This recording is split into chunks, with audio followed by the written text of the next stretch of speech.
All right, thanks, Sean. And we go now to Philadelphia, where pollster and the president of the Word Doctors, the one and only Frank Luntz, is standing by with a focus group of Republicans, Democrats, and independents. We're going to get their reaction to this speech tonight. Frank.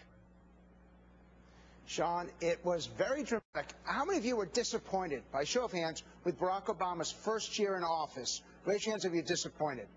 That's a lot of people, and a lot of you voted for Barack Obama. How many of you thought that you were disappointed from tonight's speech? Raise your hands. A lot less. So let me ask you, give me a word or phrase to describe what you saw tonight. I mean, I thought it was great. He's focusing on jobs, the economy, small businesses, a lot of things that are going to help Americans through this recession. Harriet, your reaction? I thought it was disingenuous. He talks about a spending freeze, yet he talks a lot about how ways he's going to spend our money in terms of doing away with college, people paying their college loans back and things like that. You're one of the youngest people. Were you turned on or turned off? I thought it was pragmatic and inspirational. I'm confident that he's going to execute well.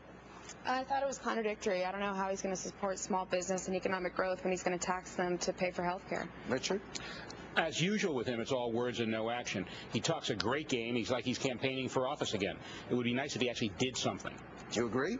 I agree with Richard. Talks cheap, and I'm tired of all his promises. Richard? Frank, I'm looking for results, not empty rhetoric. And he has incredible chutzpah to believe that he can continue all these words with his actions that are different from what he's saying. Richard, are you Jewish?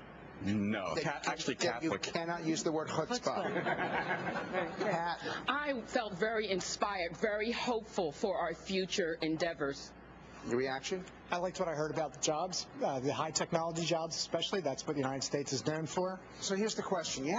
Overall, you had a positive reaction. Call it muted positive. But do you believe him? Do you believe it's going to happen? Go ahead. I don't believe it at all. I think he's mediocre and delusional, and he does have chutzpah. And you are Jewish. Yes. Go ahead. Proud of it. I think he's a gifted orator, and he's also the best conservationist in America because he keeps recycling his campaign promises and his campaign rhetoric. And that may be the line of the evening. We're going to be coming back to you all in a moment. We got a lot to talk about. Promises. We're going to talk about their opinions on the economy, on jobs, and what he had to say about foreign policy. Sean, back to you. All right, and Frank, by the way, I have a question. That was a fascinating analysis. I tell you, the great focus group in Philly that will buy them all a cheesesteak after they are finished tonight. But I have a question for them when we get back. We're going to have more with Frank Luntz and our focus group coming up in just a minute. By the way, don't forget our